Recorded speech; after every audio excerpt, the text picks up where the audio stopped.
Hi everybody, welcome back to my channel. In today's episode, I'm going to be making a traditional Hungarian dish in my Instant Pot. It's called potato and paprika, or paprikás krumpli in Hungarian. So please make sure you stay tuned in.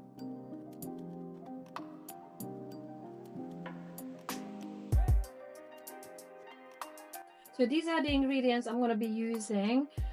Potatoes, quite a few of them. Again, you can use more or less, it doesn't really matter. So obviously the potato will be the main ingredient. And I'm going to be using 1 large onion, but again you can put a little bit more if you prefer onion, but if you prefer more than one. So the main ingredients, red onion, potatoes, and obviously I'm going to be using salt and pepper. And I've got my usual seasoning and paprika, which is very important, and I like putting chorizo in there. This is my chorizo. Again, you can use pepperoni, it's just something salami based, or if you're a veggie you can even leave it out, you don't necessarily have to put this in. And then just excuse the noise, obviously Ella has to get involved, she's having a little drink at the back, so you probably can hear her. Yes, and I also put a red pepper in there as well, and a handful of tomatoes. Again, you can put the whole tomato in, like chop it up, or I've got these tomatoes are a little bit on the way out now, so I thought I'm going to use them. And obviously red pepper. I quite like using this hand chopper. I do have other kind of like chopping mandolin things, and like you just chop it by hand, but it's really good.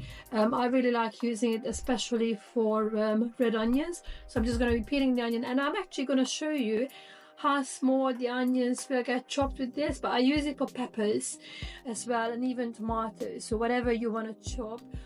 It's really, it's quite a useful tool to have. I'm going to try to take the lid off, and you will see I got this from TK Maxx ages ago, but I will try to find something on Amazon that would be similar. So you just have this little blade, and so what I do, I obviously peel the onion, put the blade in. It's important that the blade will go in and will sit flush to the bottom, and then chop the onion roughly maybe in quarters, and then put the lid back on. And you've got a little pull cord here, so you have to obviously line this bit up with the middle, and then just pull the cord, and it will make it really small. Alright, so let me just set up the Instant Pot, and I'm gonna get back to you in a second.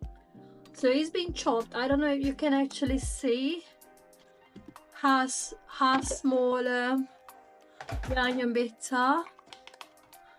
You see it? Yeah. So that goes in here. It's so much easier, I think, than try to do it by hand. It's more even as well, and plus, we don't end up crying. So there is a little bit of olive oil in there already. So I'm just going to put the Instant Pot on saute. So it will, because what we need to do is we need to fry the onion a little bit, and then put the paprika powder in there and fry it a little bit, and obviously add the rest of the ingredients. I mean, I don't know if you know too much about the Instant Pot. I've done quite a few videos using this. It's one of my favorite kitchen gadgets. It's pretty much a pressure cooker, but the reason I like it, because it's so simple. It's perfect for one pot meals. Obviously it doesn't take too long. You don't have to stand next to it, like, if you're, you don't have to stir it constantly. You just have to prep it, and then and you just literally have to set everything up and come back when it's ready. I mean, it's very nice and simple. So you just have to wait until it gets a bit hot, and then I'll come back when it's all fried up, and check out the next step in this recipe. So as you can see, it's sizzling. It's turning a little bit glassy. It's still on the saute function. If you use chorizo, so this chorizo was 200 grams, I think it might be from Morrison's or Lidl, and I always remove the skin. So please make sure that you know, because some of them wouldn't have any skin, but if it does, I always tend to remove it. So saute it a little bit more. Just fry it. You can see that obviously the onion is getting a little bit discolored now, getting a bit more red. It's just to seal the chorizo.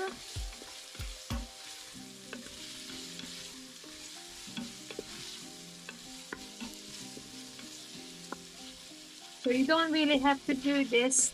You don't really have to do this bit.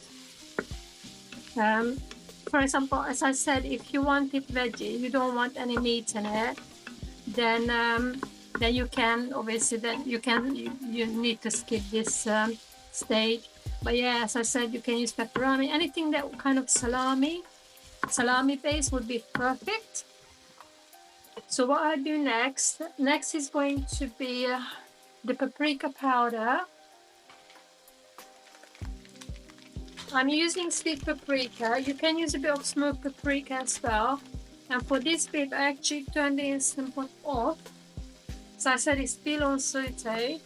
Turn it off because with the paprika we have to be quite quick, because the paprika would get burned, and if it gets burned, then it will taste bitter.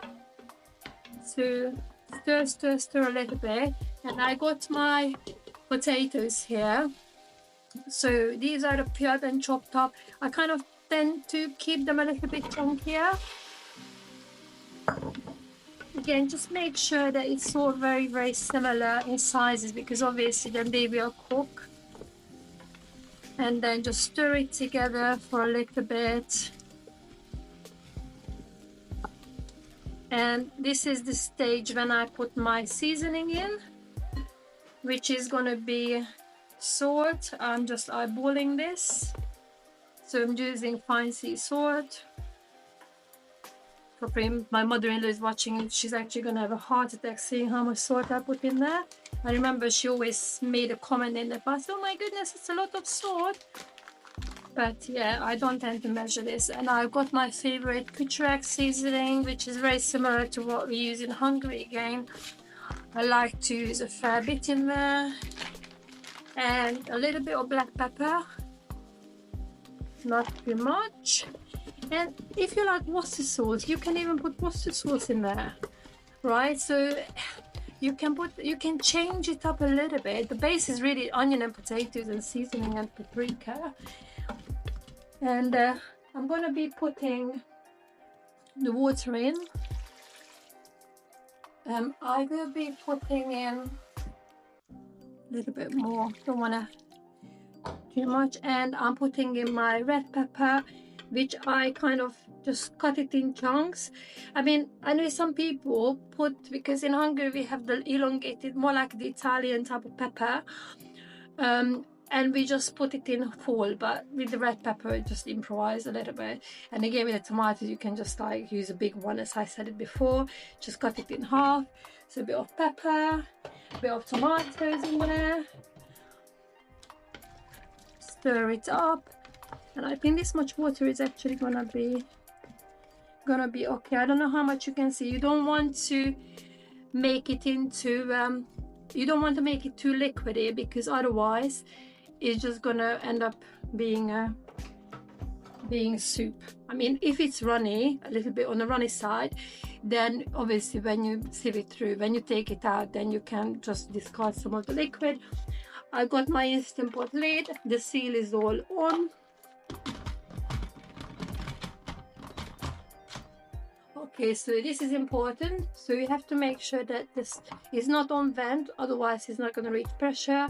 And then to seal it, and I'm going to bring you to the front and I'll show you the setting next. Alright, so this is our Instant Pot. What I'm going to do, I will link this model down in the comment section, and also, as I said, I will try to find a hand chopper similar to what I've used.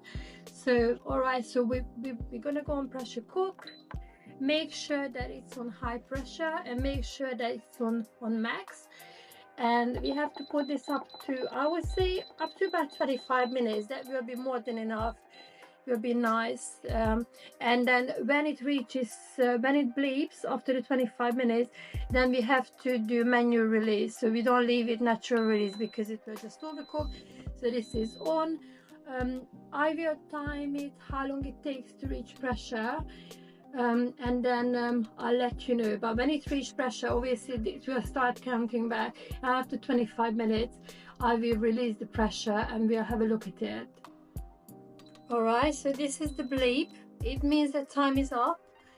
When the 25 minutes is up with this recipe, then you will see on the where the number came up, L000, which means that the Instant Pot would be going into natural release, which we don't want for this recipe. I'm just going to show you because I've never showed you before how I release the pressure. You have to be very careful. So I don't know if you can see the knob is still up because it's still under pressure, and how we release it bit by bit, okay? And when you release the pressure, it's extremely hot. Make sure that you don't have anything. You don't have anything white. I've got a white wall behind me, behind the pot. So you have to make sure that nothing above it and nothing behind it as such. Because it happened to me when I first started using it, that I made spaghetti bolognese and it literally squirted everywhere. So it will take a bit of time. I timed it. It took 40 minutes for the Instant Pot to reach pressure. So it's a bit of it's not a quick way of cooking, some people may say. I just like the convenience. So this cloth will get quite hot as well, so I tend to just swap it over, going in the wash. That's what I mean, it's very, very hot. Obviously read the instruction of your Instant Pot because, or pressure cooker, because obviously this is what I've been doing for a few years. And obviously I've got a little plant above as well, so I have to make sure that it's not touching that either, because obviously the steam is not good. It's not good for our hands, our fingers, the white wall, the plant. And also when I do this, I make sure the Ella isn't around, because obviously, you know, make sure that kids are not around when obviously it's hot and could be hazardous. So it's still releasing the pressure. And also I think I've got the recipe when I do pasta in the Instant Pot as well, which is even worse because it's obviously very because of the carbohydrates in the pasta, that kind of makes it a little bit more, like it just tends to squirt a little bit more everywhere. Right, so there's not much now. You can still see the steam coming out. So this is, alright, so this is the natural, this is the manual release. So if you want natural release, some of the recipes would require natural release, let's say for 10 minutes or so. It means that we don't do the manual release after the time is up. We kind of let the pot do some of the releases, and then we just kind of finish it off with the manual. Right, so let's have a look. You can see it's still up, so there's still a little bit of steam in there. I'm gonna leave it as it is. I mean, if you're fortunate enough to have a really big kitchen, a very spacious kitchen, or maybe an outside kitchen as well, you don't necessarily have to worry about this. You can do it bit by bit, or you can just like let it do its own thing, obviously. But there's not much space in here, and I wanted to quickly show it to you. So I don't know if you can see the little knob is down there, so it means we are safe to open the lid, because when it's up we can't even if we wanted to, we wouldn't be able to open the lid. And here it is. Now let's have a look. I'm happy with the amount of liquid. You see the potatoes falling to pieces now. Let's do a taste test. It's really, really nice. So yes, so it was 25 minutes, as I said. It's just the guidelines how long you can keep it in the Instant Pot, really. So you can see everything is cooked. I mean, I don't mind having the potatoes slightly overcooked. I guess you can experiment. You can do maybe 20 minutes, but again, it's depending on the potatoes as well, because the older the potatoes, the more starchier they become, and the younger the potatoes, I think the cooking time might vary a little bit. So yeah, if I were you, I probably would maybe try 25 minutes, and if you think it's a bit overcooked, but obviously because of the sausages, that has to be kind of that affects the cooking time as well. So I'm gonna dish this out and I'm gonna show you what the finished product will look like. So this is the final product. You can see it's still steaming.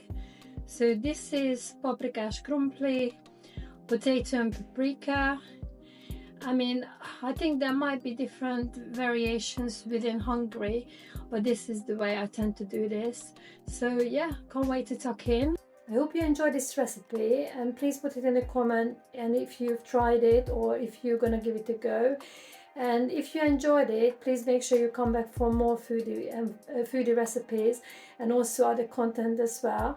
I can't wait to see you in the next one. Have a lovely day. Goodbye.